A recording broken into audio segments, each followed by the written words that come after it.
Moses was the central figure in his time. To separate himself from Satan, it was enough to obey the word of God, while fulfilling a dispensation centered on the number 40. The Israelites, who were in the position of Cain, were to establish the national foundation of substance by their obedience to Moses. After 400 years in Egypt, due to Abraham's mistake, the slavery of the Israelites came to an end. During the 40 years of his life in the Pharaoh's palace, Moses fulfilled the dispensation centered on the number 40, for the separation of Satan, and thereby restored the foundation of faith. The Israelites, in the position of Cain, were to lay the foundation of substance, following Moses from Egypt until they entered the blessed land of Canaan. God commenced this dispensation with Moses' act of killing an Egyptian.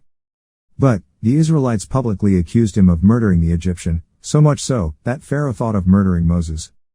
Moses was left with no choice but to escape from the Pharaoh.